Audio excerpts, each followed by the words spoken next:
It's time once again for Netflix Roulette, and it came up musical.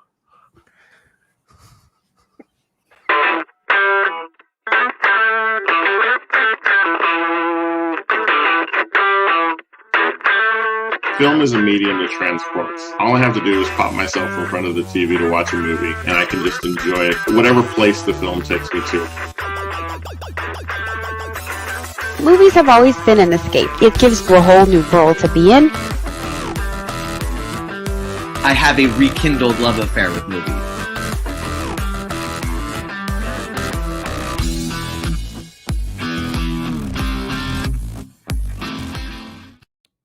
Welcome, everyone, to this episode of Reel to Reel Talk. I am Sergio Barrera, and it's time once again to talk movies. Joining me, as always, are the other Reel to Reel talkers, Susan Chisholm and Paul Britton. And can I just start by saying, y'all did a hell of a job last week, so thank y'all very much. It was a fantastic show. Nice shots. I'm glad that you got to have some time off because you needed a break. I need to miss more often. So. How about no? No, it was a lot of fun watching y'all discuss The Rock, and so, yeah. But this week we get to put our dancing shoes on to some extent, as it is once again time for Netflix Roulette here on Reel to Reel Talk. Our friends over at realgood.com. You can go over to realgood.com/roulette, and you can use their app to figure out what you're going to see if you're willing to take chances and risks. So make sure you check out the link there that you see there on the page. You can actually set it for Netflix and other streaming services, and you can either put movies or TV shows or both and a genre, and it will give you ideas of things to watch. I chose musical as a category, and that is what we spun for this time around. So how'd it go, guys? Was it an interesting spin? I have to admit that I got an actual musical. I got a concert, kind of a recording of a concert, and I was like, I don't know that that's qualified, so I spun again, and I got an actual musical. And yeah, here we are. Yeah, I got exactly what I thought I would get, which is why I never picked musical as a category before. Like, I specifically was avoiding doing musical because of what I got. Well, I am who I am. Yeah. I wanted to see what would happen, and I guess I feel pretty lucky given what I got. That's not to say that, well, we'll talk about that in a minute. Sure. But musical, just to explain to those who are watching, really could be, it's not just musicals. It could be any film that had some sort of musical theme to it. And so there were some interesting selections. Once I got my selection and watched it, I went back and I sort of spun through just to see what else was out there. And I could have gotten, well, maybe I shouldn't say, because maybe one of you got it, since one of you did get a musical. So we'll find out. So I think what we'll do is, Susan, I would love to start with you if you don't mind. And then, sure. Paul, would you mind closing out the discussion by sure out? Absolutely. Save the best for last. Why not? I love it. All right, Susan, tell us what the wheel gave you. So originally I was given a concert, like I said, so I wasn't sure that qualified. So I went ahead and just respun. I was given actually it's a new release Netflix release called A Week Away. It is a teenager love story, coming of age, troubled teen, etc. Heavy, set into a like a Christian camp setting. Okay. So, it's one of those things where, the main protagonist is like a, troubled teen, and he ends up going through his own getting in trouble. His last resort is going to a camp with this, family that doesn't know him at all. And it's church camp. And he ends up changing, finding it, you know, having a change of heart, falling in love, and all that. So, And it was a musical. And it was a musical. There were so many numbers, and I was just like, when I was a lot younger, I did church camps and stuff. My kids still do, so it was kind of like, oh, that's not really how church camps go. But okay then. I mean, all in all, it wasn't terrible. It was a pretty cute little movie. It was definitely one of those things where it's like, I've seen this story before. Sure. But you know, there's only so much you can do with so many stories. But yeah. Yeah, I'm noticing there were appearances from Amy Grant and Stephen Curtis Chapman, which is definitely your standard appearances in any Christian film, it seems. So. Yes. Yeah, Amy Grant was camp counselor. Yeah. So and yeah. fun fact, when I was younger and doing church type things, I was assigned to sing in front of the church, and I sang an Amy Grant song. Oh, well, and no, I'm not going to sing it now. Don't ask. Could you tell us which one it was, at least? I will have to look it up because I cannot remember what the title is. Stand. It wasn't El Shaddai because I think No, it's called Stand. Okay. And no, I'm not going to sing it. Okay. Don't even ask. Not going to ask. And you're right. Lots of numbers. I'm seeing 12 listings there, even though some are, of course, reprises. But yeah, so interesting choice. Yeah. Would you recommend? Yes. There's a dog in the window. With the hello, puppy. With the caveat that it's definitely a story you've seen before. It's definitely heavy on the Christian theme. So if that's not something that you're comfortable with, you may not be comfortable with it. Yeah. But you know, I'd say, are we doing we're doing taco ratings, right? Or no? I think we can. I don't recall. I don't know how I don't remember month to month. We sometimes we remember to do it. Sometimes we don't. Okay, so I'm gonna say this month we're doing it. For if you are a young adult, I would give it a solid 4 tacos. If you are a normal like adult type human, I would say probably 3 tacos. Because you know like the young adults and kids and teens, tweens. It's like they are a completely different species. Oh yeah, I have 2 teenagers and a preteen, so I could say that. Yeah, it has an audience out there, and so there you go. So you can find it obviously on Netflix. Netflix. So, there you 2 go. o'clock in the morning. All right. All right. Well, thank you, Susan. For myself, I chose the topic because I was just curious to see what would happen.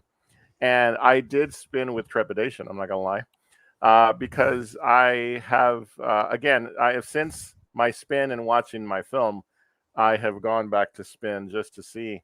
And I was just glad I didn't get Shrek the Musical. So there were quite a few things going on. Uh-oh. That was actually one of the ones that I had gotten, but I have already seen it. Ah, okay. Well, I got 2 that I had already seen, and then I got a 3rd one that wasn't actually on Netflix, but it ended up being my Susan Finally Saw. So, well, there you go. There you go. Awesome. For myself, I felt very fortunate when the word Metallica came up, and I remembered almost immediately that in 2013, Metallica did a concept film called Through the Never. Metallica Through the Never is a concert film interspersed with a movie that occurs while the band is performing. So there's a character that is a roadie for Metallica, right? And the main crux of the film is the concert that Metallica is playing, but the roadie, in the midst of the first song, you see another, like an agent or someone come along over to him and say, hey, we need you to do this. This thing has happened, and you need to go get this package. And so the remainder of the film is this sort of, journey of this roadie. He's simply known as Trip. Played by Dale DeHaan. Anybody know what he was recently in? Because we have some Luc Besson fans. Anyone? He was in Valerian and the whatever planets thing. So Nice.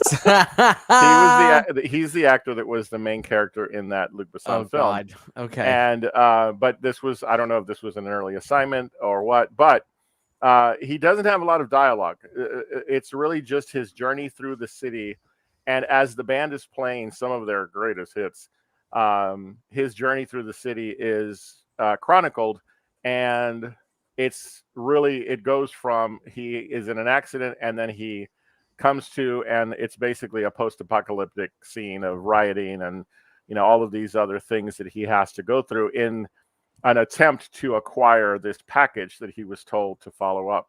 While things get worse in the movie setting, things begin to happen on stage as Metallica's playing their set, and so it all comes together toward the end.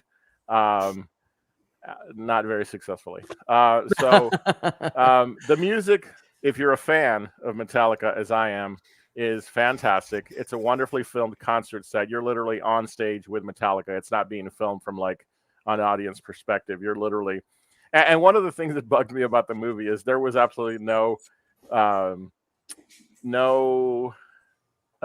sense of, hey, maybe we should keep the camera guys running across the stage with their cameras out of shot when we're editing, but they were going for something, and it was interesting. It was interesting, and I'll say this because hey, it's been out for 8 years. If you're not a Metallica fan, you're probably never going to see it. If you are, you're going to watch it for the music. The thing that they did that was worst of all is that the bag that he, retrieves finally and makes it back to the venue ends up being a mulligan.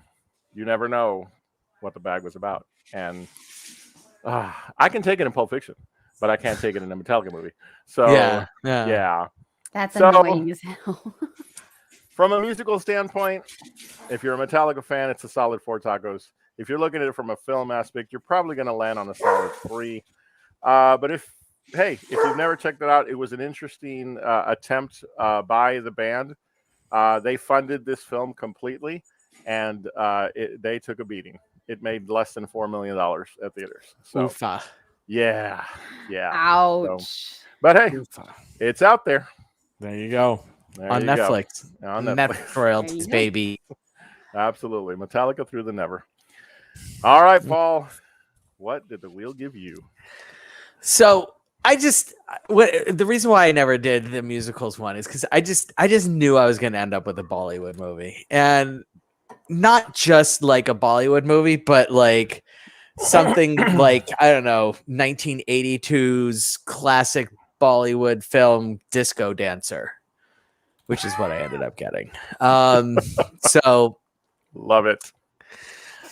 You could probably guess what this movie's about. Like, I would, if we had the time, if I wanted to waste people's time, I would definitely encourage like a game of, can you guess what this movie was about without me telling you anything about it.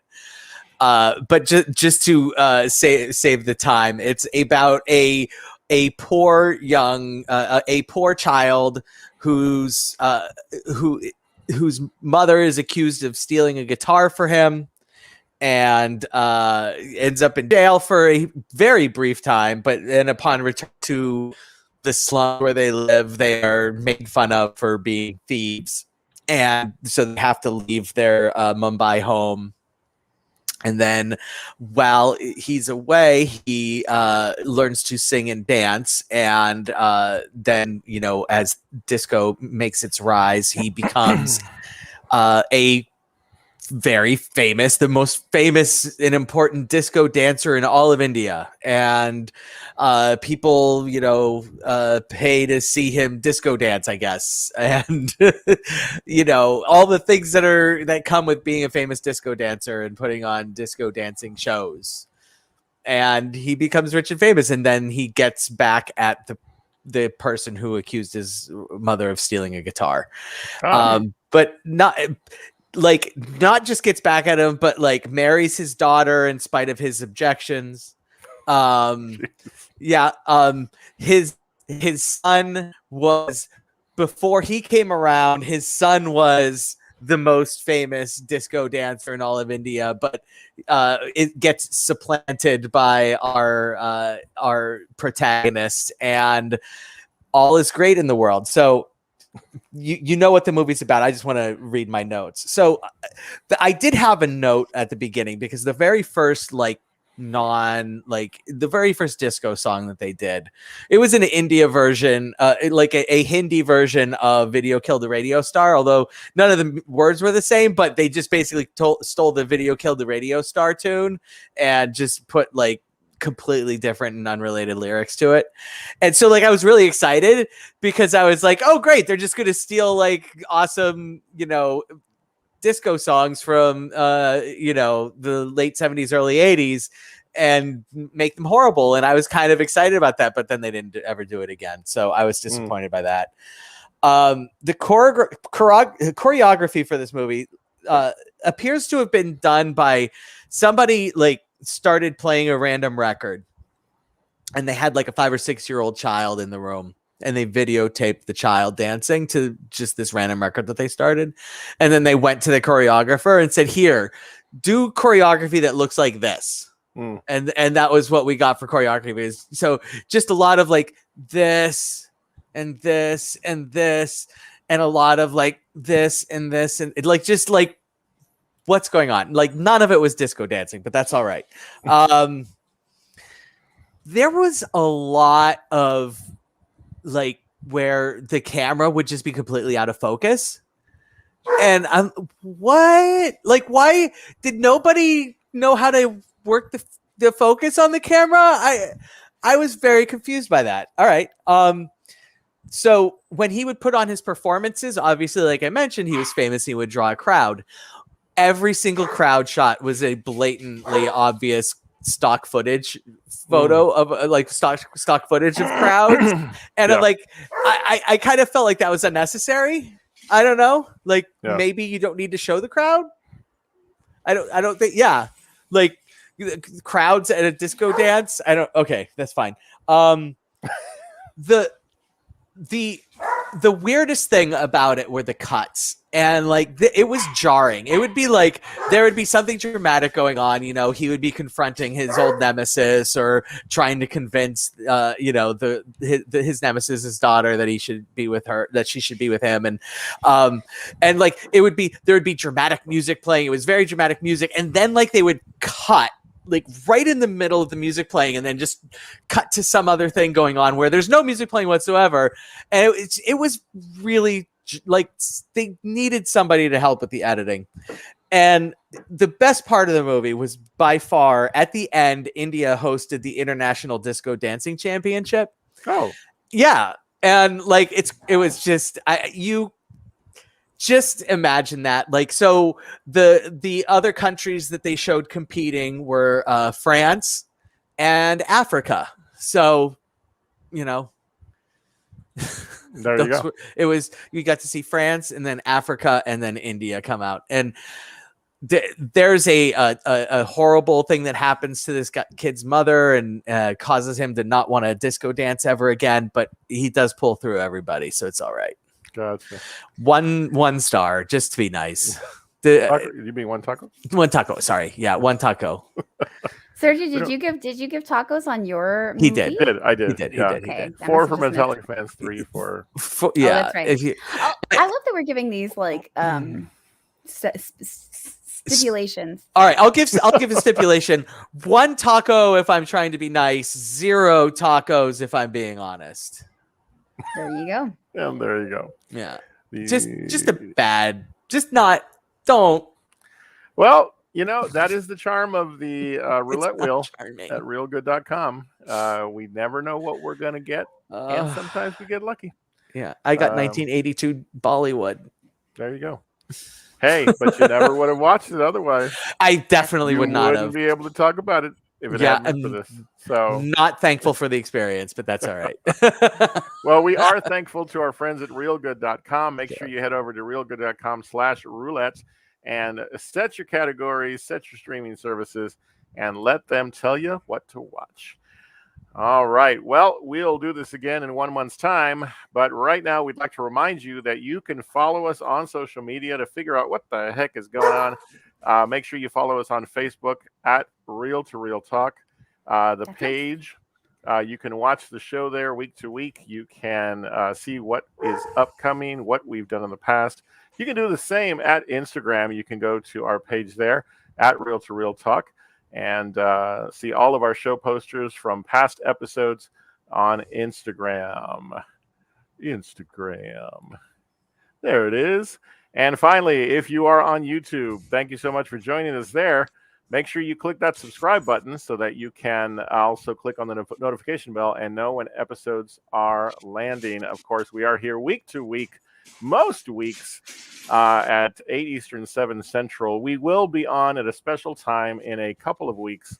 So keep an eye out because we may have to do a little bit of a later show. But yeah, we'll keep you guys posted week to week through our social media on the happenings here at Real to Real Talk. All right, this time is allotted for our weekly segments. Paul, what the hell did you watch this week? So this week, if I told you I watched a movie featuring Danny Aiello, okay, Garrett Morris of early Saturday Night Live fame, and Paul Sorvino, what would you think, Sergio? Would you think I would be in for something pretty good? Yeah, with two of those names, I would think it's got to be some sort of mob film. Yeah, it wasn't, and okay. It unfortunately wasn't good. So I watched 1985's horror comedy, The Stuff.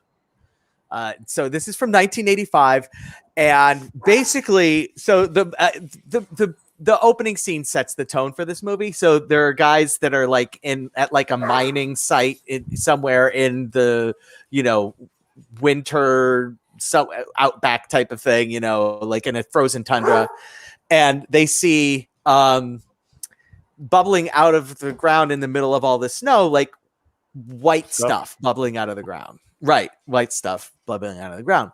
Now, if you saw in the middle of nowhere, anything bubbling out of the ground, what is your first reaction? What are you gonna do? Probably stay away. Okay, what's your last reaction? Like, what's the last thing you're thinking? This is what I'm gonna do. I gotta go into Eat it. Yes. No. Wait. There we go. Susan got it. Eat it. That's right. That is Why the would very you eat last anything? thing you would think. And yet, that is the very first thing that these people decide to do. And it turns out to be delicious. Who would have thought? It also turns out to be some kind of organism that takes over your body and leaves you as a zombie. And, it goes from there. I have to interject real quick because here is a random moment, Paul, where one of our listeners or watchers has seen it. Yes. Nick Kramer comments, "Oh wow, the stuff is amazingly gross and funny." It really is amazingly gross, and I guess funny. Like you really have to be like, okay, this is going to be where's the beef lady? Was that? I'll be darned. I didn't even recognize that. Okay. Did she say where's the I did recognize Danny Aiello, and that was awesome. And Garrett Morris, Chocolate Chip Charlie. I just kind of feel like you don't call Garrett Morris the black guy in your movie, Chocolate Chip Charlie. Maybe even in 1985, you might want to know better than that. And the best part about his appearances is that, like, apparently he was famous as Chocolate Chip Charlie. He wasn't introduced or anything. It was just like all of a sudden all the characters like, oh my gosh, it's Chocolate Chip Charlie. And then at the end of the movie, it features a disturbingly racist Paul Sorvino. He plays like a independently wealthy militia guy. Like he runs a militia, and he clearly is funding it, and and is the leader of it. And it's just like, this is not. Anyway, it's these horror comedy movies are really, it's they all have a concept, and they all go for the concept, and sometimes it becomes interesting. Yeah, it runs a militia like you do, and this one was really interesting, and I just wish, like, just a super quick lesson for if you're going to be making extensive use of green screens. Depth matters. Like, like you want what's going on in the background where the green screen effects are happening to be proportionate to the people that are standing in front of the green screen, because otherwise it just looks like you're a weather person in front of a weather map, and for some reason there's not this map of the United States with fronts and things going across it, and this movie like used a lot of green screen poorly, and it was that was probably the funniest thing about this movie was the horrible effects. But I will say that some of the makeup and some like the dummies that they would show as being infected, but the zombies that they would show being infected by this stuff, that was pretty interesting. That's where the grossness came in, and it was it's like 1985 goodness there. But this stuff, I don't know. And where can this classic be found? Oh, Tubi, come on. Of course. Yeah. What are Tubi you even asking for? Oh my gosh. I'm tickled that we finally have someone that has seen a movie on What the Hell Did I Just Watch? Yeah. So you too can someday be that person if you keep joining us week to week to find out what weirdness Paul is bringing us and watch really bad things on Tubi, and you'll eventually hit upon one. Our paths will meet, or maybe you'll suggest one. So, Paul, thank you once again for always bringing us the weirdest stuff. Because, geez, why not? It's what we do here. So, all right, it is time now for this week's edition of Susan Finally Saw. You've been working through your list, Susan. What did you see? Well, like I had stated before, for some reason, the first couple of things that I spun on the Netflix roulette were concerts, just concert footage. And I didn't think that was acceptable. And then for some reason, it switched over to all streaming services. And I was given a classic that I have wanted to see because my husband has been like, I can't believe you haven't seen this. You need to see it. What's wrong with you? He's like giving me the death glare. So we sat down together and watched Singing in the Rain. Wow. And it was fantastic. I was like, I swear I've never seen this before. And I remember having seen some clips periodically, just like on the internet floating around. And it's like, that all makes sense now. So yeah, that was interesting. I had never seen it, and he has been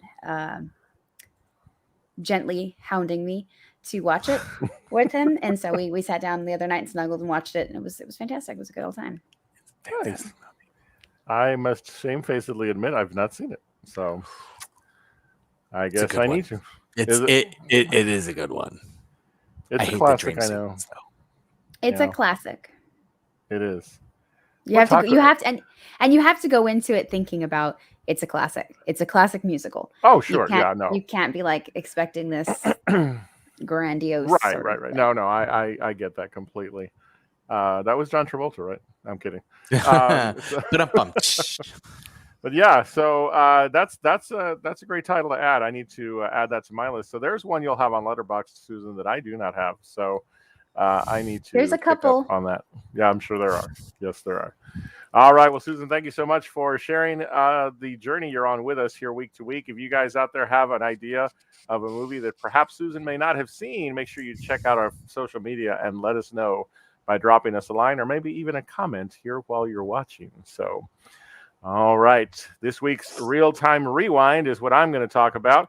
And I think for the next few weeks, I will talk about obscure thrillers. There are some movies out there that are actually pretty good thrillers that I have a feeling not too many people know about. This first one I'm going to talk about is actually based on a book that an Oscar-winning Best Picture film was made from, and subsequent sequels, and even a TV series and such. And I am talking about the movie Manhunter, which is based on the book The Silence of the Lambs by Thomas Harris. Manhunter was actually the first time in cinema in which the character of Hannibal Lecter appeared in a film. That book has since been remade under the title Red Dragon. And so the book itself was titled Manhunter. That is what the film, the first film version was titled. And it just sort of came and went, and not many people really paid much attention to it. But when you go watch this movie, or if you go watch this movie, it's from 1986. It is a fantastic and almost page-to-page rendition of this book. And it's fantastic. The cast are several folks that are probably not too known unless you know William Peterson.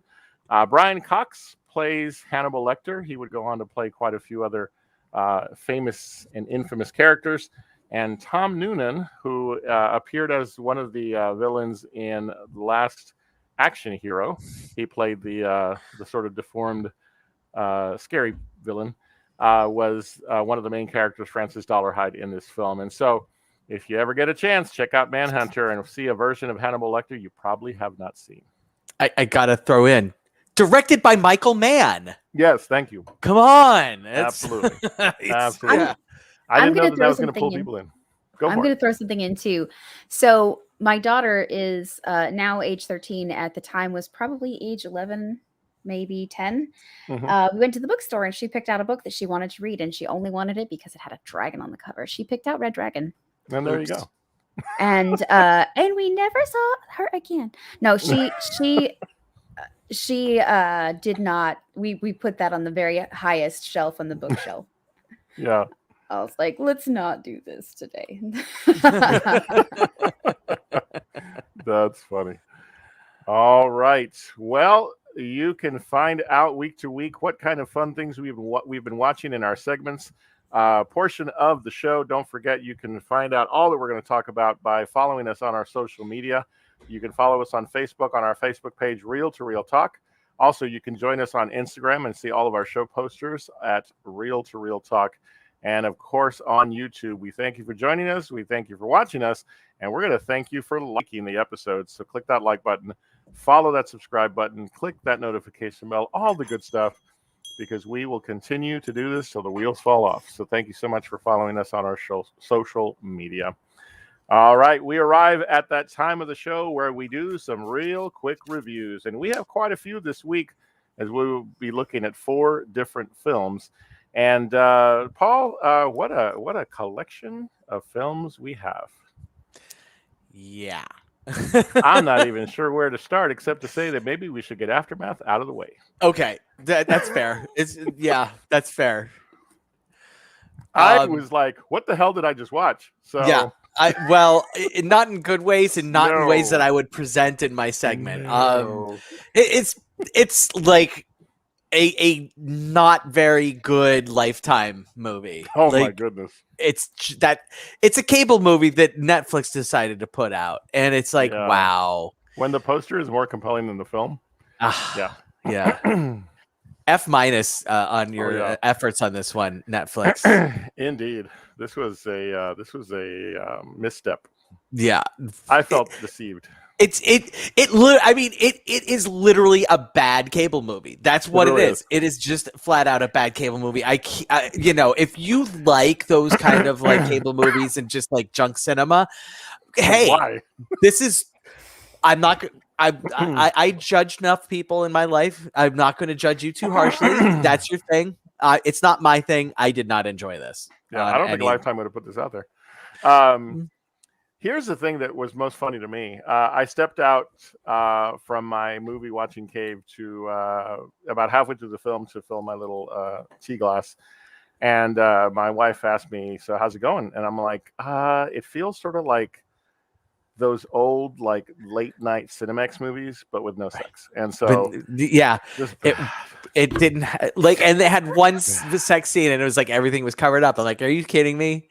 You're not even going to give me that. And I wish I could say something like there was a story here to be told, but no. It was a mishmash of all these different topics and themes and such that could be made into. They just didn't know what the hell.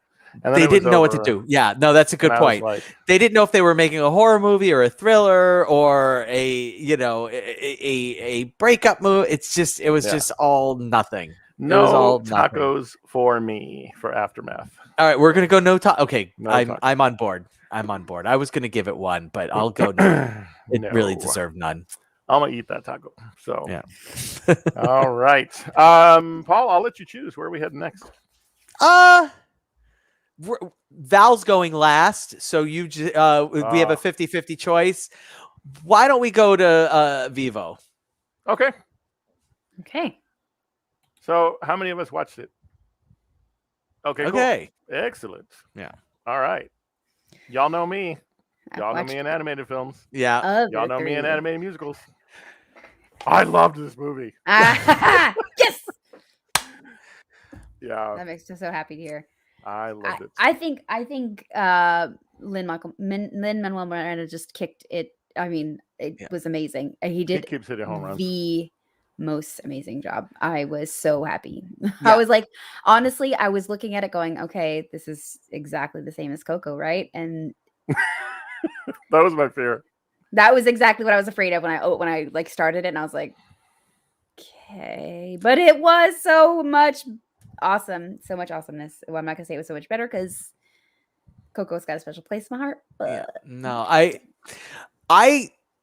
thought it was cute. The songs were amazing. Like just flat. The songs are freaking amazing.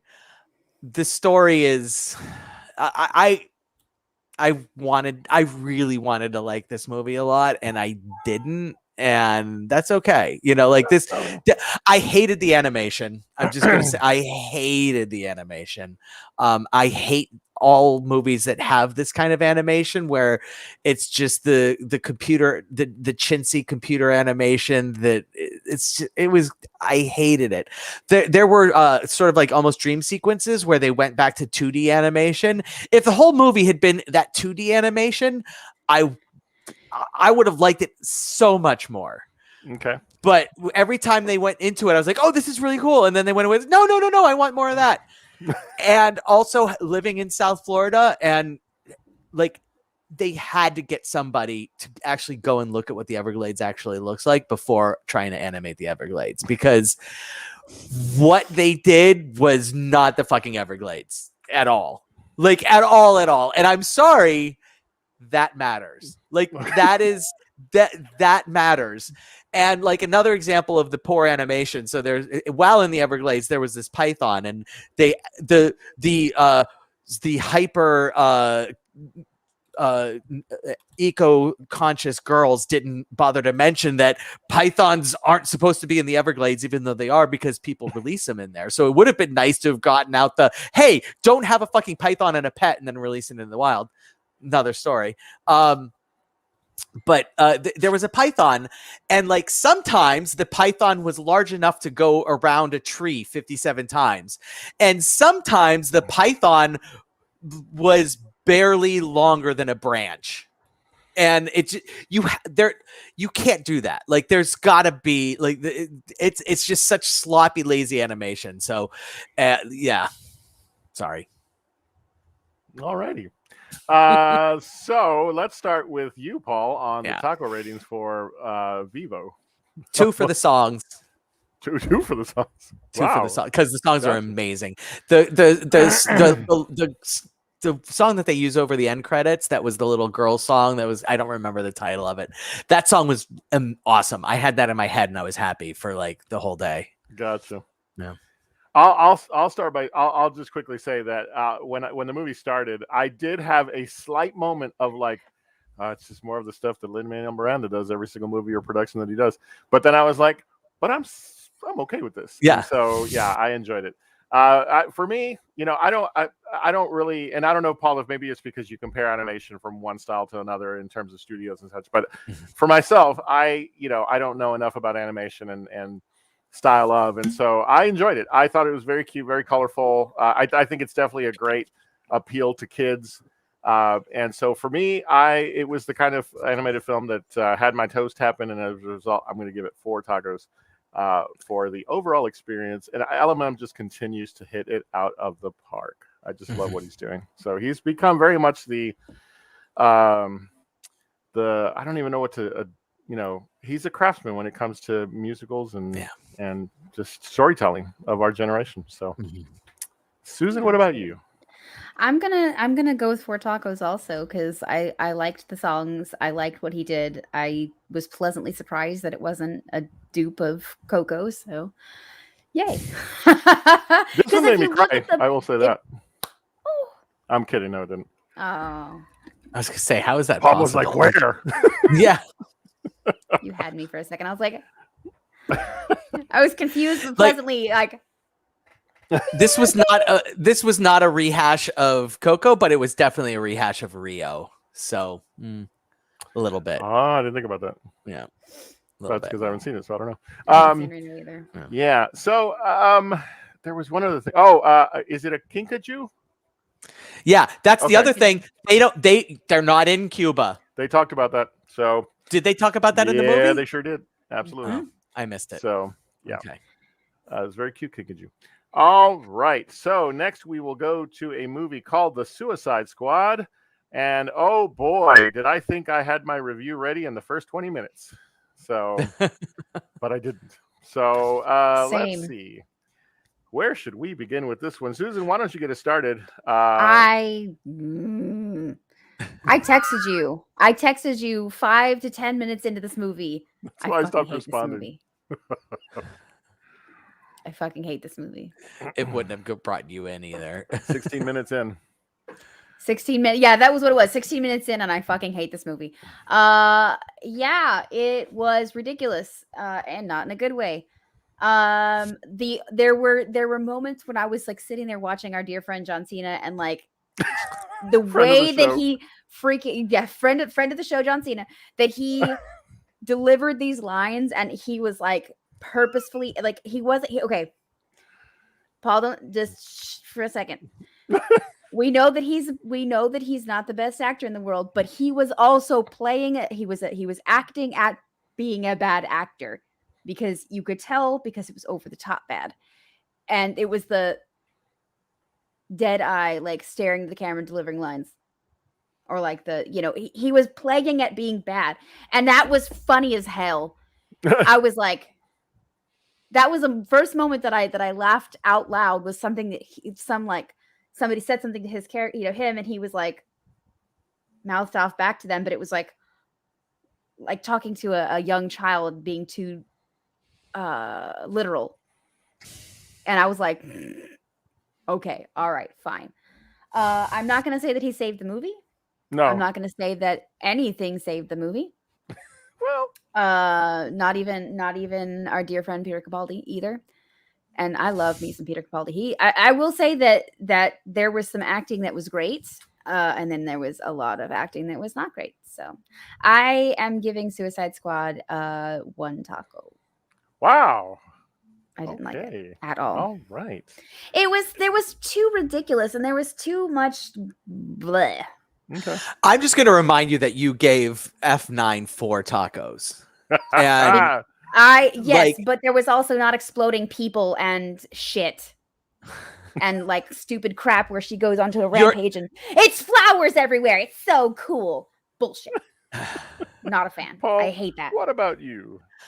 I wanted to love this movie. I really, really wanted to love this movie. I was hearing the buzz, and it was getting such great buzz, and people were saying, "Oh, this is James Gunn really did it," and then I'm watching the movie, and I'm like, "Yes, I'm gonna like this movie," and then I'm like, "I'm gonna really like this movie," and I'm really gonna like this movie, and eventually I had to stop doing that because it's like I didn't really like the movie.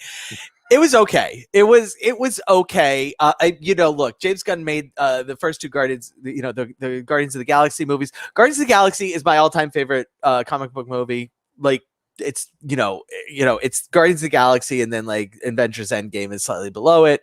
It's a personal favorite. I get it. Avengers Endgame is probably better, but doesn't matter. I love Guardians of the Galaxy. Sure.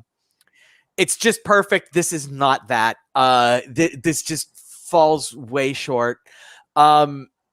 as usual with DC movies, they can't fucking figure out what the hell to do with the bad guys, with the big bad evil guys, BBEGs.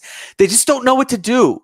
They always bring in these things that it's just like, no, this is way too complex. This is way too who cares. Just you simplify it, make it smaller. It doesn't have to be that, and like.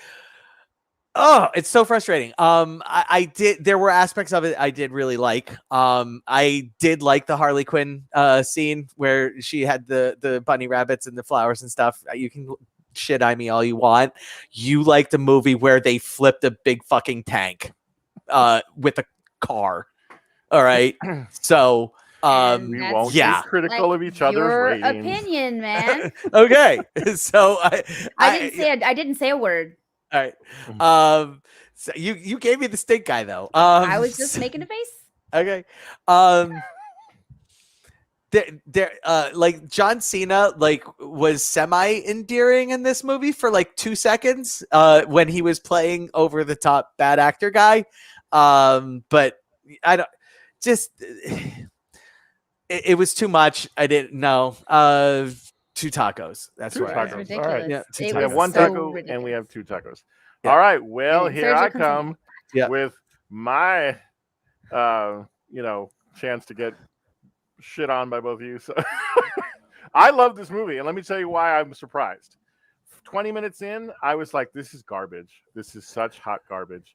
I was hating this movie with a passion, and the only reason I gave it.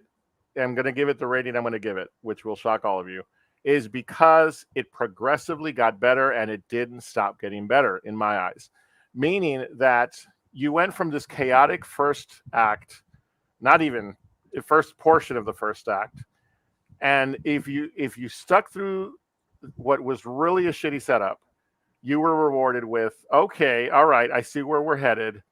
But then it's like the story got more and more intense as the movie went along. I have some huge problems with this film. The Starro villain, the starfish, I hated every aspect of that.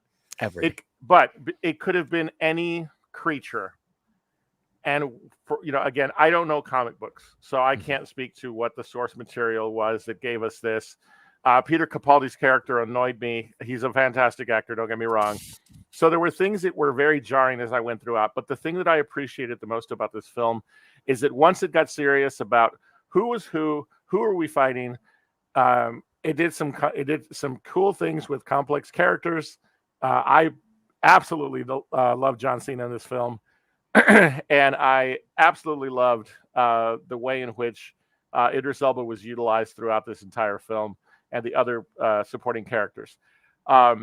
For the last 30 minutes of this movie, to me, again, if you take out the villainous starfish and insert some other more menacing type creature, had some of the best action sequences and fight scenes that I have ever seen. And I loved it. I really did appreciate this movie. And I'm going to give it 4 tacos because it took me for a ride and I really enjoyed it, especially because I thought I was going to hate the whole thing the entire time. And so that is my thought on the Suicide That's Squad. so funny because we went like that. Like, wait, hold on. It would have been like we went like this, or there was a point where we were probably equal on our enjoyment level of the movie, and like I just kept going down and you kept going up, and it was Whereas Susan was just the baseline the whole time. I was on the bottom. And that's fair. I mean, we all have, like we say, we all have our thoughts, and our viewers have theirs. The thing that I think for me was, and I don't want to give any spoilers away. There were just some really intense moments that I appreciated, and it reminded me that the Suicide Squad, and we could talk all day about how the issues with the first one. And our friend Jason is asking, do I need to rewatch it because I thought it was horrible? I don't know that it'll change your mind if you watch it again, right, Jason? It seems to be a personal preference thing. The first one I didn't enjoy. This one I was like, wow, this is sort of I don't want to call it a reboot, but this was like only a couple of characters from the first one. And I don't know. I had a lot of fun. So the Suicide Squad, 4 stars. And I guess average, if we took it average, it was less than. So, Yeah. uh, I guess I wish I'd gone in thinking I was going to hate it, because maybe I would have enjoyed it then. I don't know. well, and that's the thing. I went in thinking I was going to be okay with it, but I was hating it for so long. It's like, oh God, what is happening? But yeah, there you go. All right. The last film we're going to look at in our real quick review section of this episode is one that, boy, it will stay with me for a long time. The movie is called Val. It is a autobiographical documentary put together by one Val Kilmer. Val Kilmer of so much movie fame. It is on Prime Video. I'll just start by saying I cannot recommend this movie enough. If you are a Val Kilmer fan, you owe it to yourself to watch it. It is a very honest look at his career through his eyes and his current state as a result of throat cancer and other maladies. Guys, this one was heavy. Yeah. And yet I enjoyed it tremendously because of its honesty. So recently I have been watching a lot of like autobiographical or like biopics, because to me, I like to learn something about it. Now, Val Kilmer has been one of my favorite actors since I was a small person. Because we only got a few channels, and Real Genius came on multiple times, and Top Secret came on multiple times, and Cullen knows my love. My husband Cullen knows my love for Val Kilmer, and he was like, I said, we've got to watch this I've got to watch it for the podcast, but I saw it and I was like, I have to watch it anyway. He sat, we snuggled and watched it, and like, have you seen that movie? He's like, nope. And I'm like, have you seen that movie? Nope. Oh my goodness. And so I was like, listen, we are going to have a Val Kilmer movie-a-thon, and you're going to watch them all with me. And I'm going to fill in some gaps in my filmography of him. But like, I used to have like pictures that I would cut out of magazines and post them on my wall, because like I was a obsessed child, teenager person when I was like, Val Kilmer's my celebrity crush, if you will. So, I mean, and to hear and to see him in the state that he's in, you can see that he's not like the light, the cheer, the happy, the love. It's there, but it's subdued and it's heartbreaking. Yeah. And he's been to Austin, and I actually had the opportunity to go to towards the end of the movie. They were showing where they had out like a Western town. It was just outside of Austin. And I had the opportunity to go to it, but I ended up having to miss out. And I really wish I had gone. Yeah. So definitely, 5 tacos, 100%, million times recommend watch this movie, especially if you love Val Kilmer.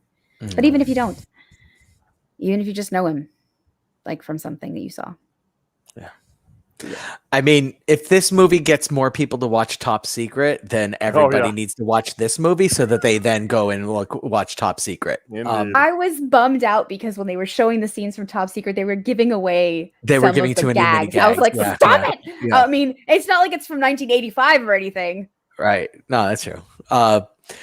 This one was this was tough. I mean, good golly, and I genuinely had no idea what Val Kilmer's current situation was. Like, I had no idea. Like, I don't keep track of like, what is every celebrity doing and dealing with in their lives right now. I did not know.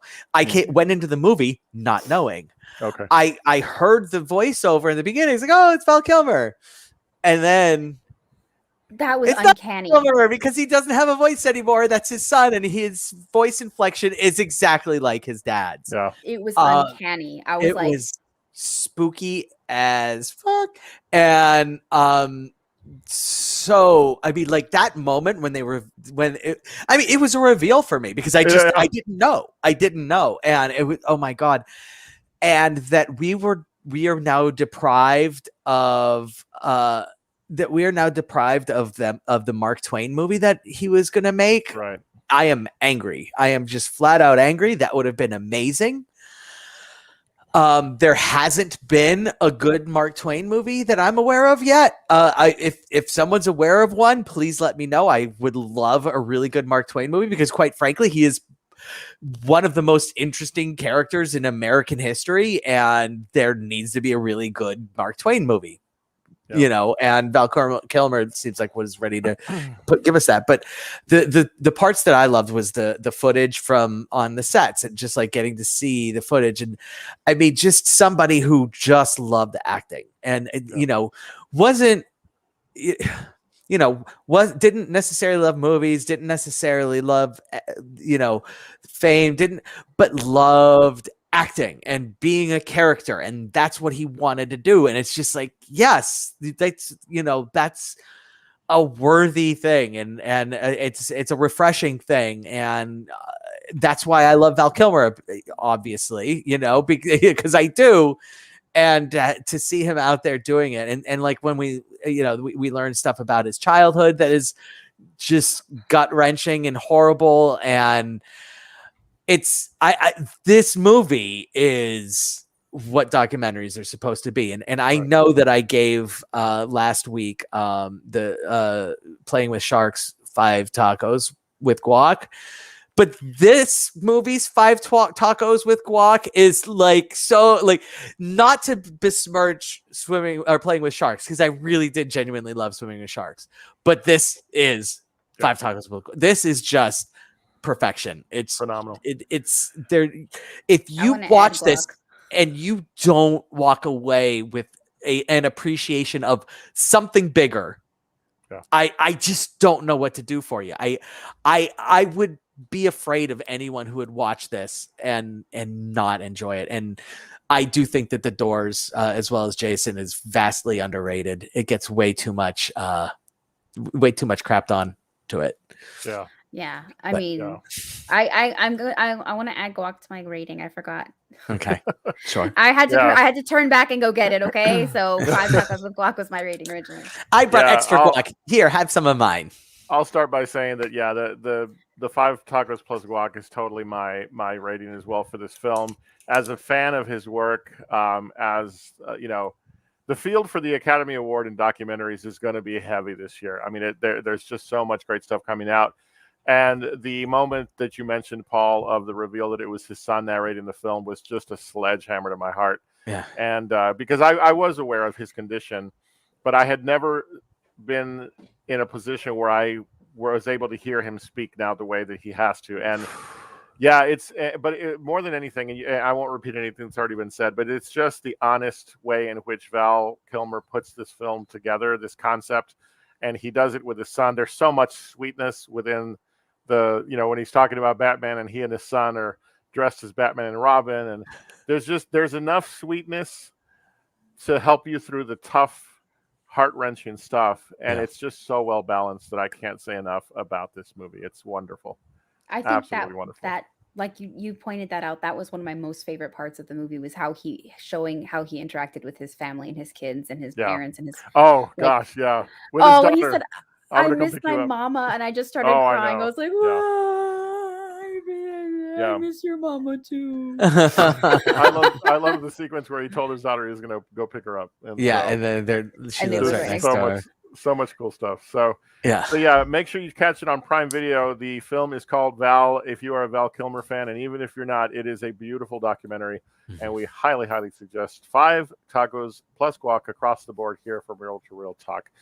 And guys, it's like anything else. We watch movies and we do this because it hits us in the heart.